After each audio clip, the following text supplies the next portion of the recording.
banyak amalan ibadah di bulan Ramadan ini, maka Allah lipat gandakan amalannya itu. Bagaikan menanam satu biji itu tumbuh menjadi 7 tangkai. 7 tangkai itu berbuah menjadi 100 biji. Artinya apa? 1000 kita berinfak, bersedekah, maka Allah balas menjadi 700.000. Maka itu ada di bulan Ramadan.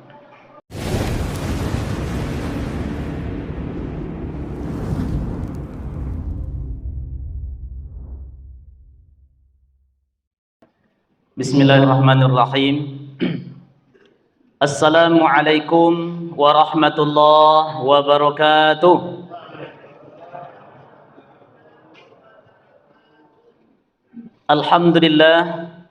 Alhamdulillahilladzi ja'ala ramadana syahra siyama lil mu'minin. Assalatu wassalamu ala sayyidina wa maulana Muhammadin wa ala alihi wa sahbihil mujahidin at-tahirin, amma ba'd. Bapak-bapak, ibu-ibu, saudara-saudaraku jamaah salat Isya dan tarawih yang dimuliakan Allah Subhanahu wa taala. Alhamdulillah, bersyukur kita kepada Allah pada malam hari ini. Allah masih berikan untuk kita nikmat hidup. Allah masih berikan untuk kita nikmat sehat. Dan yang paling istimewa, Allah masih titipkan untuk kita nikmat istiqamah, serta ada nikmat iman dalam hati kita. Inilah kelak salah satu nikmat yang dapat menjauhkan kita dari azab Allah Subhanahu wa taala. Kita bermohon kepada Allah, Bapak Ibu, setiap langkah kaki dan ayunan tangan kita menuju ke rumah Allah ini dijadikan oleh Allah hendaknya sebagai penggugur dosa-dosa kita. Baik dosa kecil maupun dosa besar, dosa yang sengaja maupun dosa yang tidak disengajakan, dosa yang sembunyi-sembunyi maupun dosa yang terang-terangan. Sepulangnya kita dari rumah Allah ini, ada perubahan yang tampak hendaknya dalam hidup dan kehidupan kita, yakni meningkat iman dan takwa kita di hadapan Allah Subhanahu wa taala. Kemudian salawat beriringan salam tak lupa tercurahkan kepada junjungan Nabi kita, yakninya Nabi Muhammad sallallahu alaihi wasallam. Allahumma salli ala Muhammad wa ala ali Muhammad. Bapak-bapak, ibu-ibu, saudara-saudaraku jamaah salat Isya dan tarawih yang dimuliakan Allah Subhanahu wa taala. Hari berganti pekan, pekan berganti bulan, bulan pun berganti tahun. Baru kemarin rasanya kita berpisah dengan bulan Sya'ban. Hari ini kita sudah berada di hari yang ke-18 di bulan Ramadan. Begitu singkat, begitu cepat memang pertukaran waktu dalam kehidupan kita ini. Maka pantaslah para ulama sering mengingatkan kita akan waktu. Al-Imamul Ghazali misalnya pernah ditanya oleh seorang muridnya, "Wahai Tuan Guru, apa yang paling jauh dalam hidup ini?" Maka Al-Imamul Ghazali menjawab, yang paling jauh dalam hidup ini adalah masa lalu. Ya nak Bu? Masa lalu tidak akan bisa terulang. Ibu tidak akan bisa menjadikan bapak muda kembali seperti dulu. Dan begitu pun sebaliknya, bapak tidak pula bisa menjadikan ibu muda seperti dulu. Karena waktu telah berlalu.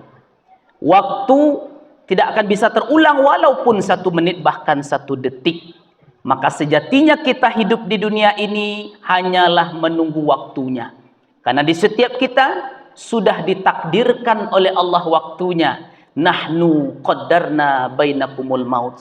Setiap kita sudah ditakdirkan oleh Allah kematiannya. Kalaulah sampai waktu itu Bapak Ibu, tidak akan bisa kita fa idza jaa ajaluhum la yastakhiruna sa'ah wa la yastaqdimun. Maju sesaat tidak bisa, maju selangkah tidak bisa, mundur pun sesaat tidak bisa. Maka oleh karena itu bersyukur kita kepada Allah. Hari ini kita berjumpa dengan bulan Ramadan tahun ini. Karena belum tentu Ramadan yang akan datang kita berjumpa kembali. Betapa banyak saudara-saudara kita yang tahun lalu duduk bersama kita, mengaji bersama kita, tadarus salat berjamaah bersama kita. Kemana beliau sekarang?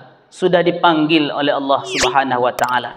Maka oleh karena itu Bapak dan Ibu, jangan sia-siakan Ramadan tahun ini. Jadikan Ramadan ini adalah Ramadan terbaik dari sekian Ramadan yang pernah kita lalui. Bapak dan Ibu yang dimuliakan Allah Subhanahu wa taala. Dari 12 jumlah bulan dalam agama kita, mulai dari bulan Muharram sampai kepada bulan Zulhijjah, maka Ramadan dijadikan oleh Allah sebagai bulan yang agung, bulan yang dimuliakan. Maka oleh karena itu, karena Ramadan adalah bulan yang dimuliakan, maka para ulama banyak memberikan gelar terhadap Ramadan. Ada ulama yang memberikan gelar Ramadan ini syahrul amal. Karena memang di bulan Ramadan adalah bulannya perbanyak amal ibadah kita. Orang yang memperbanyak amalan ibadah di bulan Ramadan ini, maka Allah lipat gandakan amalannya itu. Bagaikan menanam satu biji itu tumbuh menjadi 7 tangkai. 7 tangkai itu berbuah menjadi 100 biji. Artinya apa? 1000 kita berinfak, bersedekah, maka Allah balas menjadi 700.000. Maka itu ada di bulan Ramadan. Maka oleh karena itu Bapak dan Ibu, bulan Ramadan disebut bulan syahrul amal.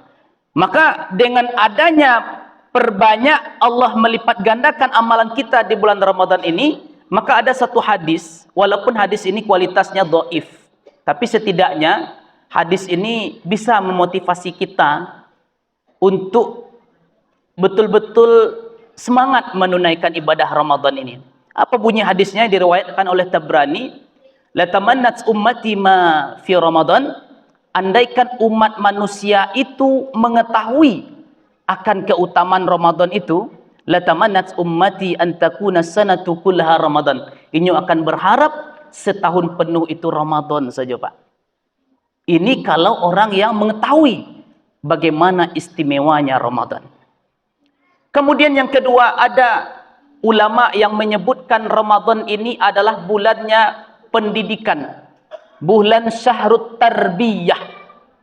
Memang benar, karena memang bulan Ramadan ini Bapak dan Ibu, kita dididik, dilatih. Untuk apa latihan ini? Supaya kita mampu menjalani 11 bulan yang akan datang seperti Ramadan ini.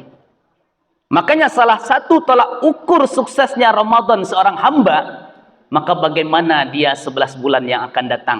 Leko semakin rami jo masaji alamin ko setelah Ramadan, maka insya Allah jamaah masaji alamin ko sukses Ramadannya.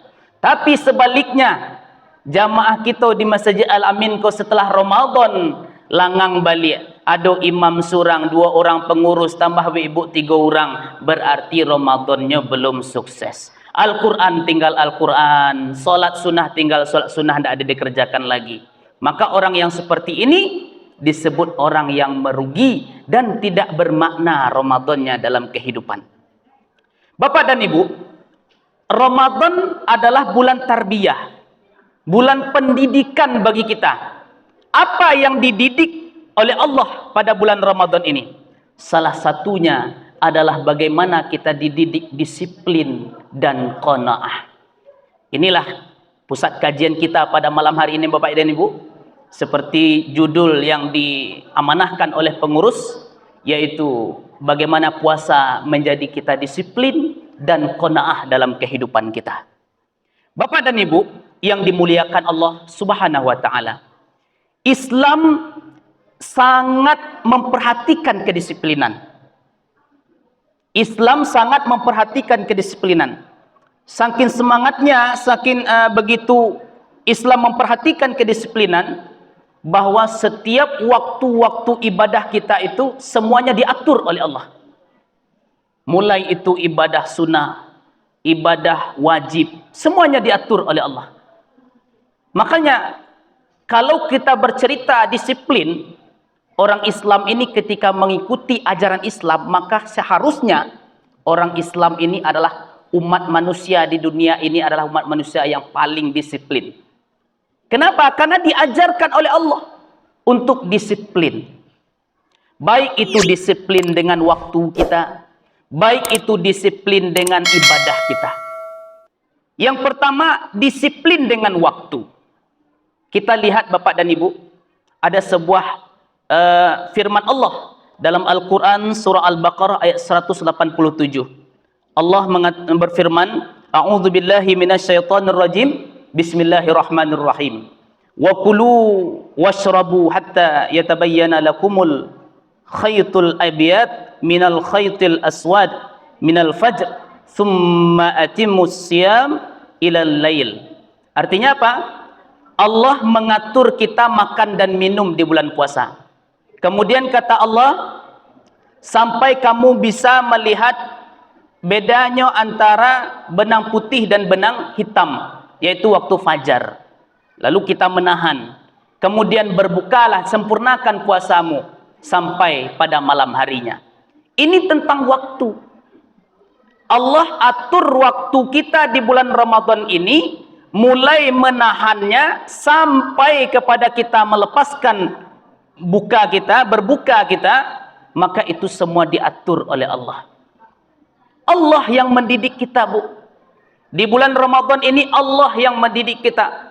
Maka Allah sampaikan dalam hadis qudsinya, kullu bani adam lahu, setiap amalan anak Adam itu untuknya, illa siyam, kecuali puasa. Kenapa? Karena puasa itu fa innahu li wa ana jazibih. Allah yang langsung membalasnya. Kenapa Allah yang langsung membalas? Karena Allah yang langsung mendidik awak di bulan Ramadan ini, Bapak dan Ibu. Tentang waktu. Coba bayangkan Bapak dan Ibu. Selain bulan Ramadan, mungkin kita tidak banyak yang tidak tepat waktu. Dengan adanya Ramadan, kita dididik. Mulai kita bangun tidur, sampai tidur lagi. Semuanya dididik oleh Allah. Mulai kita sahur, coba bayangkan Bu. Kalau kita sedang makan, lalu nasi sedang di mulut awak, kemudian tiba-tiba azan. Allahu Akbar, Allahu Akbar. Kira-kira apakah awak tagut atau awak keluarkan kembali, Bu? Awak lulu atau awak lanjutan? Awak buangkan? Maka kita lepaskan, Bu. Kenapa? Itu waktu disiplin kita. Di saat sudah mulainya masuk fajar, maka kita sudah dianjurkan untuk menahan. Begitu Allah mengatur kedisiplinan kita. Kemudian sampai pun berbuka. Masuk waktu berbuka misalnya jam 6:33. Ya, Bu. Jam 6:33 misalnya. Coba bayangkan, korupsi salah gak samini? Gak bisa. Kalau walaupun 1 menit tinggalnya, maka puasa yang kita lewati selama siang hari itu, mulai terbit fajar sampai kepada terbenamnya matahari, batal karena 1 menit.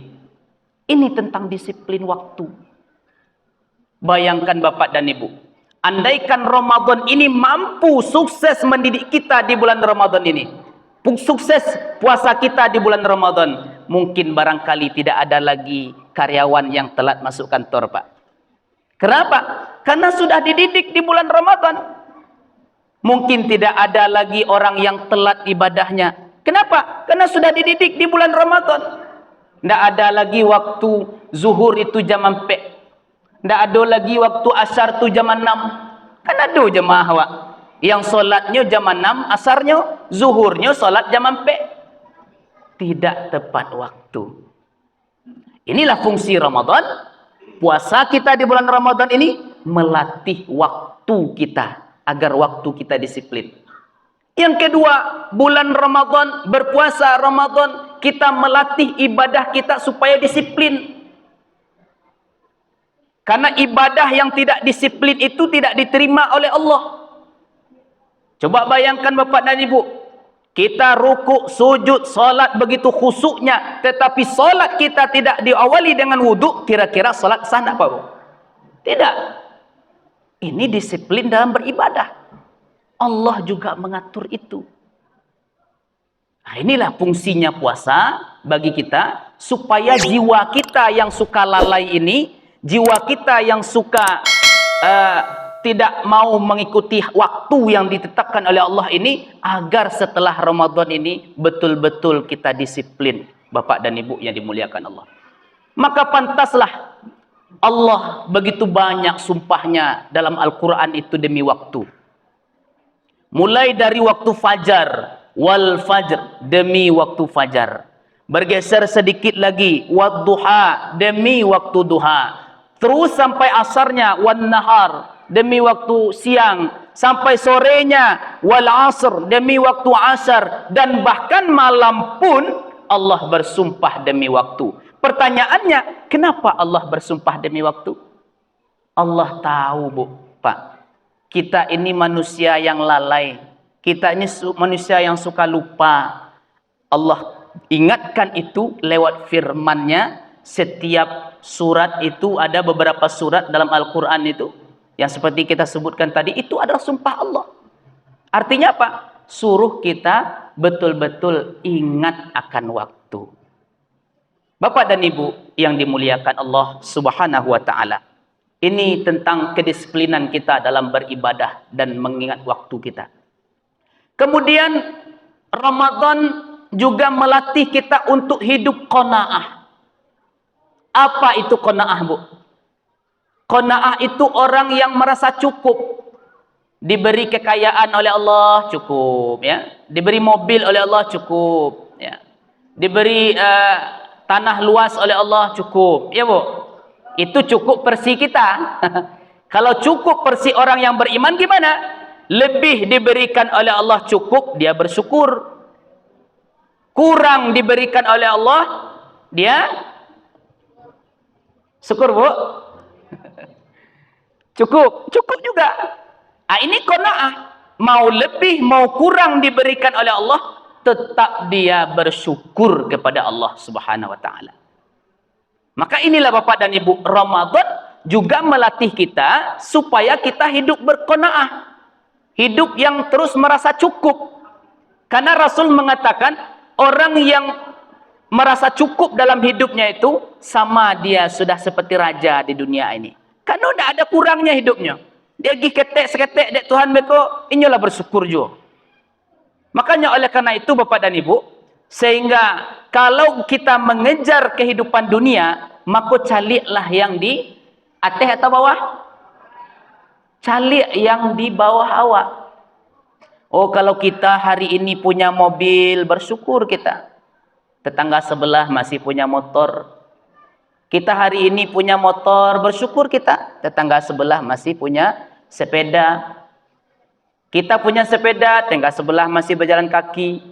Ya, kita masih bisa jalan kaki, tetangga sebelah alah dikasih segini lagi.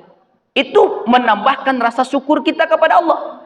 Tapi kalau masalah dunia kita melihat ke atas kita, itu tidak akan habis-habis, Bu. Maka dalam suatu riwayat disebutkan, andaikan anak cucu Adam ini dikasih lembah itu berisi emas, maka dia akan menginginkan lembah yang keduanya adalah emas juga.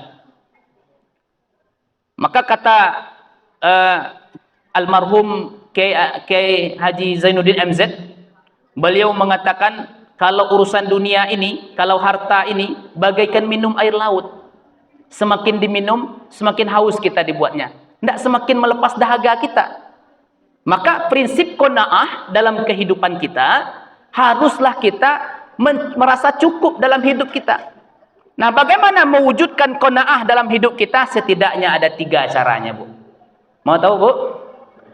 Cara yang pertama, yaitu mengimani takdir yang diberikan oleh Allah Subhanahu wa Ta'ala. Ya, kalau Allah berikan kita hari ini rezeki, ya cukuplah 1 juta sebulan, ya itu bersyukur kita. Takdir yang diberikan oleh Allah. Mungkin seharian kita sudah bekerja begitu penuh, ya, bekerja dengan semangatnya, siang malam banting tulang, kerja dan kerja, tapi gajinya cuma 1 juta. Maka bersyukur. Inilah orang yang menerima takdir Allah. Beda halnya orang yang menerima takdir Allah yang tak mau berusaha. Nyo berharap saja, ya Allah berikan aku rezeki, tapi nyo tidak pernah berusaha. Maka orang yang seperti ini sama dengan orang yang bohong, ya.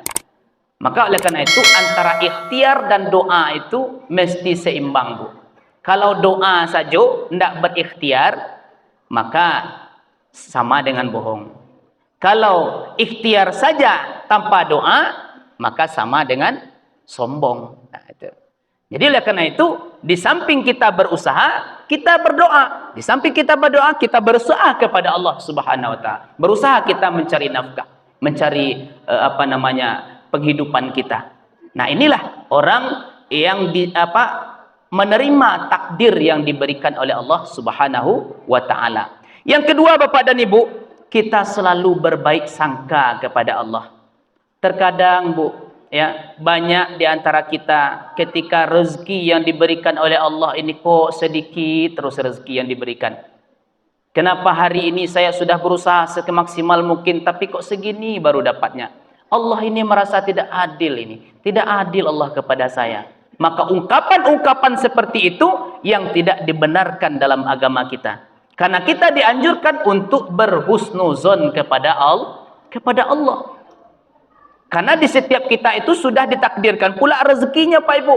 Misal ambo yandra di rezeki kok, selama hidup di dunia ini, mungkin rezeki yang diberikan oleh Allah hanya 1 miliar misalnya kan. Selama hidup saya 1 miliar. Maka bagaimana kita mencapai 1 miliar itu? Tentu ada caranya. Mungkin melalui mengajar, mungkin melalui bertani, mungkin melalui bersawah, ya, macam-macam. Karena setiap kita sudah ditetapkan rezekinya oleh Allah. Maka rezeki itu tidak dicari, Bapak Ibu. Rezeki itu gimana? Rezeki itu dijemput. Gimana jemputnya? Tentu menjemput dengan cara yang halal. Ada juga orang yang menjemputkan rezekinya dengan cara yang diharamkan Allah. Maka inilah nanti rezekinya membawa laknat bagi dia. Bapak dan Ibu yang dimuliakan Allah Subhanahu wa taala. Ini yang kedua, cara kita berqanaah kepada Allah. Kemudian yang ketiga, yaitu perbanyak syukur kepada Allah. Ini membentuk qanaah dalam hidup kita, Bu. Karena dengan adanya bersyukur, Allah menjanjikan kepada kita, la in syakartum la azidannakum wa la in kafartum inna azabi lasyadid. Orang yang bersyukur akan nikmatku, kata Allah, maka Allah akan tambah nikmatnya itu. Allah tidak akan mengurangi, Bu. Tidak akan rugi kita bersyukur kepada Allah itu. Makanya oleh karena itu, kalau kita kufur akan nikmat Allah, ingat, azabku amatlah pedih. Makanya Bapak dan Ibu yang dimuliakan oleh Allah Subhanahu wa taala, perbanyak syukur kepada Allah sehingga mendatangkan qanaah dalam hidup kita, mendatangkan rasa cukup dalam hidup kita. Nah, inilah yang dimaksud dengan puasa menjadikan kita hidup disiplin dan qanaah. Mudah-mudahan sedikit yang kita sampaikan ini, keterbatasan waktu juga membatasi kita. Mudah-mudahan bisa kita lanjutkan di waktu-waktu yang lainnya. Hidup disiplin dan qanaah adalah hidup yang dicintai oleh Allah Subhanahu wa taala. Fa'tabiru ya ulil absar la'allakum turhamun. Assalamualaikum warahmatullahi wabarakatuh.